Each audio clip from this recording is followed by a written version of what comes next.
Aprendí que solo los niños culpan a las circunstancias. Los hombres cambian las circunstancias.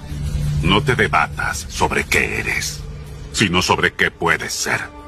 Hola guardianes de la cultura, bienvenidos a este nuevo video de este pequeño canal. Antes de continuar con la historia o crónica de qué habría pasado si incas y aztecas se enfrentaban en una guerra, permítanme hacerle un poco de justicia al verdadero propósito del canal y hablar un poco de historia. En esta ocasión vamos a hablar de 5 líderes indígenas que en su momento su nombre resonó por todo el país, pero que hoy en día casi nadie los conoce. Primero, claro que esto no es un top, y segundo, voy a evitar hablar de personas de las que ya haya hablado antes, como Calfucurá o el cacique Andresito. Sin más introducción, yo soy el cacique y estos son 5 importantes líderes indígenas que hoy en día están cayendo en el olvido.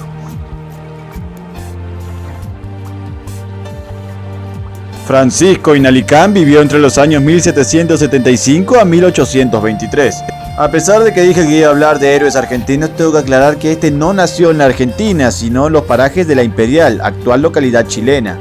Su nombre, que se traduce como cercano a la piedra solar, fue puesto por su padre, un importante cacique mapuche aliado de los españoles.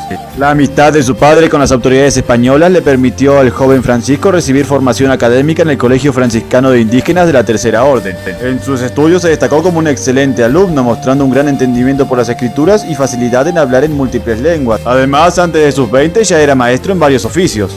En 1795 ya era oficialmente un fraile franciscano y en 1800 es nombrado capellán del fuerte de San Rafael del Diamante, actual provincia argentina de Mendoza. Es aquí donde se gana el lugar en el listado, ya que desde el momento en el que se instaló dedicó todos sus recursos y tiempo en proteger y mejorar la calidad de vida de las comunidades, tanto originarias como criollas, y fomentar lazos de hermandad entre ellas.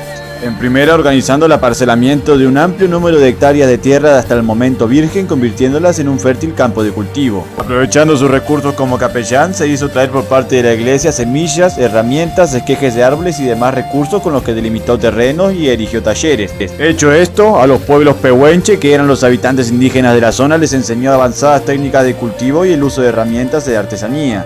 Esto no solo le permitió a estos pueblos nómadas acomodarse de mejor manera a la vida sedentaria, sino que al fuerte de San Rafael le permitió evolucionar en pueblo, que a su vez eventualmente evolucionaría en la ciudad que es hoy en día.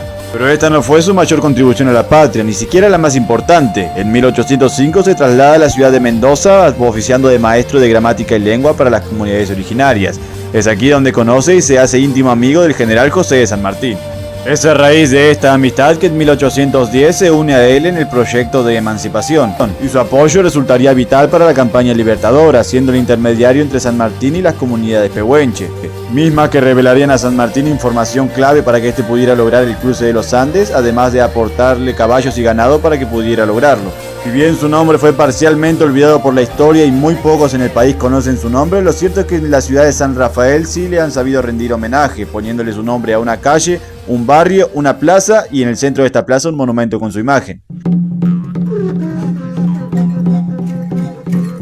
Yajá María, mejor conocida como María la Grande o la Reina María, vivió entre los años 1780 y 1840. Hija del respetado cacique tehuelche Vicente, a sus 40 años por 1820 se convirtió en cacique general de todos los tehuelches de la Patagonia. Esto hizo de ella durante 2 décadas no solo la mujer más rica y poderosa de todo el país, sino de todo el continente. Esto si tomamos como referencia la cantidad de productos y terrenos que tenía su nombre, así como las múltiples influencias que tenía. Aún así, y a pesar de que pudo haber aprovechado este poder para concentrar gigantes riquezas para sí misma, esta no lo hizo. Por el contrario, todos sus recursos estaban centrados en garantizar la salud y bienestar de su pueblo, los tehuelche, tanto Auniquén como Buenaquén. No se sabe mucho de su vida antes de poner pie en el escenario político, lo que se sabe es que cuando lo hizo pisó con mucha fuerza. El episodio más famoso y mejor documentado que la puso en el radar de las autoridades bonaerenses fue su encuentro con el gobernador de las Islas Malvinas, Luis Bernet. Este se encontraba en 1823 cazando caballos salvajes patagónicos en la península de Valdés. Este fue detenido por unos tehuelches que le informaron que este era el territorio de la cacique María y todos los animales que se encontraban en él también le pertenecían. Luis, con su picardía argentina, sabía que los tehuelches eran muy asiduos al azúcar y al alcohol, por eso traían en su barco grandes cantidades de estas sustancias. Aún así, los tehuelches se negaron a negociar con él hasta que llegara María, argumentando de que todo el comercio que se realizara con los blancos tenía que pasar por ella. Cuando Bernet llegó, descubrió por qué le tenían tantas atenciones, y es que era una mujer sumamente culta. No solo tenía conocimiento de varios varias lenguas, sino que tenía una perspicacia única en la región, llegando a hacer que Vernet firmara un documento redactado por ella misma en perfecto español antes de iniciar relaciones comerciales con ella. De hecho, su apodo, María la Grande, fue puesto por el propio Vernet, quien la comparó con la zarina rusa Catalina II. Él mismo había quedado tan fascinado con ella que años después la invitó a una estancia en las Islas Malvinas. La invitación fue por medio de una carta que se conserva hasta el día de hoy. La esposa de Vernet también escribiría en su diario íntimo un pasaje hablando de María y de lo fascinada que había quedado con ella. Durante la estadía, el gobernador Luis Vernet y la cacique María la Grande empezaron a planear un ambicioso proyecto, una colonia criolla en la Patagonia, particularmente en la bahía de San Gregorio en Chubut, muy cerca de las tolerías principales de María la Grande. Esta localidad tendría una población mixta de tehuelches y criollos, sería administrado por Vernet y protegido por María la Grande, siendo un punto de comercio clave entre ambos, además de que habría asentado las bases de una fusión pacífica entre los pueblos tehuelche y argentino. Pero la invasión inglesa de las Islas Malvinas y la destitución posterior de Vernet frustró este proyecto. Si existió un líder indígena que conoció el concepto de guerra económica, ese fue Juan el Ray, motivo por el cual le pusieron el apodo del cacique rico, debido a la gran capacidad de acumulación de riquezas que tenía. Vivió entre el 1810 y el 1884 y fue el cacique más poderoso del pueblo Toba. Además, durante las guerras de conquista del Chaco, todos los pueblos indígenas libres de este lugar se pusieron a sus órdenes. Y no es difícil saber por qué, ya que en su momento de esplendor este hombre fue una pesadilla para bolivianos, paraguayos y principalmente argentinos. Esto se debió no solo a la potencia de sus armas, de las cuales tenía en abundancia, ni tampoco a sus hombres que también le sobraban, sino a un factor que en cualquier guerra de cualquier época puede ser determinante: el poder adquisitivo. Juan el Ray era en apariencias un cacique común y corriente como cualquier otro, pero en la práctica se comportaba como un empresario de alta categoría. Manejaba una extensa red de comercio, además de poseer enormes rodeos de vacas, caballos, ovejas y cabras. También tenía varias chacras dispersas en lugares claves del Chaco. Este conjunto de factores lo convierte en uno de los mayores terratenientes de la República en aquel tiempo, claro, de manera no oficial. También, y esto hay que decirlo, en el primer narcotraficante registrado en la historia argentina. Esto porque uno de los principales productos cultivados en sus chacras era la hoja de coro, una planta de altísimas propiedades embriagantes y alucinógenas a la cual los soldados de la frontera no tardaron en volverse adictos. El gaucho está comprometido con su tierra, casado con su problema y divorciado de su riqueza. El cacique rico se aprovechó de esta adicción, utilizando esta hoja para comerciar los productos que estaba prohibido comerciar con los indígenas, como armas de fuego o cartas topográficas del terreno. Esto, junto con su rodeo, le permitió tener a sus hombres siempre bien vestidos y bien aprovisionados, mientras que los soldados argentinos estaban con hambre y mal vestidos. De frío, y nos mandan contra el indio.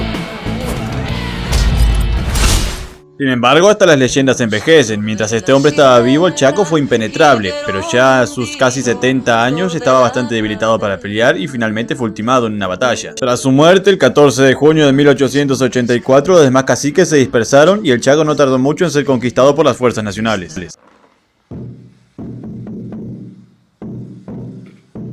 De los pueblos pampas, más específicamente el pueblo Ranquel, que tuvieron su territorio en toda la pampa arbolada, la que ellos llamaban Mamilmapu, actualmente conformada por la totalidad de la provincia de La Pampa, este de la provincia de Mendoza, sur de las provincias de San Luis, Córdoba, Santa Fe y oeste de la provincia de Buenos Aires. Panguitrus War, cuyo nombre se traduce literalmente como zorro cazador de leones, fue el mayor cacique de este pueblo.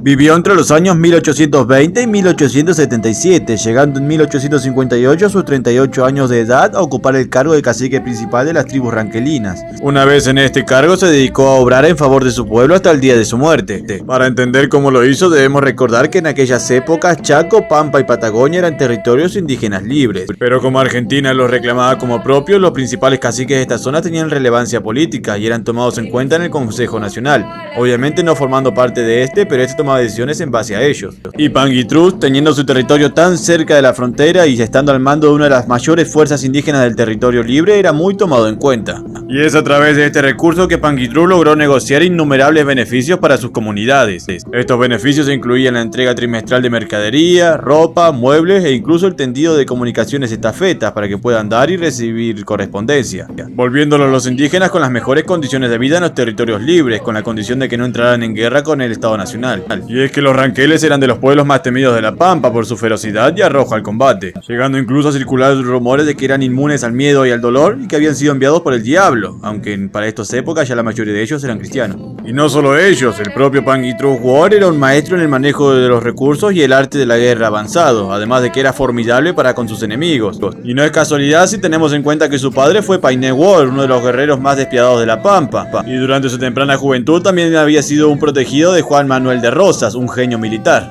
La suma de estos factores convirtió a Pangitrus War en uno de los mayores y más temidos rivales que tuvo la República Argentina en el sur. Sin embargo, el destino es caprichoso. En 1877 el gran cacique se enferma de viruela y desgraciadamente fallece junto a sus principales lugartenientes y sus mejores hombres, justo antes de que se llevara a cabo la famosa conquista del desierto. De hecho, algunos rumores dicen que el Estado Nacional aprovechó la muerte de este hombre para iniciar su conquista, ya que de otro modo habría sido muchísimo más difícil.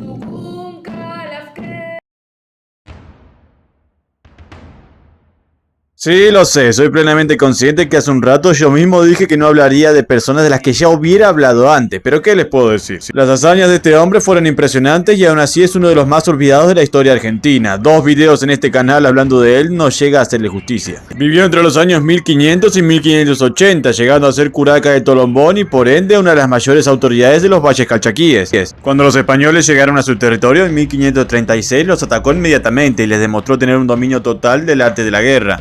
Para los españoles resulta ser un enemigo temible e insuperable hasta que estos logran capturarle un familiar y cambiar de estrategia. Más concretamente a su hermano menor, Chumbicha. Los españoles lo utilizan para forzar al cacique a parlamentar y llegar a un acuerdo de paz. Sin embargo, aquí Calchaquí demostró tener también una gran carisma y capacidad diplomática. Durante los pocos años que duró la paz, este hizo amistad con algunas autoridades españolas y las convenció de algunas cosas, como liberar a su hermano e iniciar un intercambio comercial muy fluido. Si bien los españoles tuvieron mucho cuidado de no entregarles artículos de uso militar como caballos o armas de fuego, Calchaquí pudo obtener de ellos otros nuevos animales como cabras y ovejas y cultivos de invierno como trigo y cebolla. Sin embargo, las hostilidades regresaron en 1560, cuando a un español se le fue la mano con una de las hijas del cacique. Y si bien Calchaquí no había logrado obtener caballos o armas de fuego, sí había estudiado bien sus debilidades, como por ejemplo que los caballos se les atoraban las patas en suelos empantanados o que la lluvia mojaba las pólvoras de las armas de fuego y las volvía inútiles. Además de eso, los cultivos de invierno y animales de alta reproducción que los españoles habían comerciado con los indígenas pensando que era un tema inofensivo, en realidad no lo era.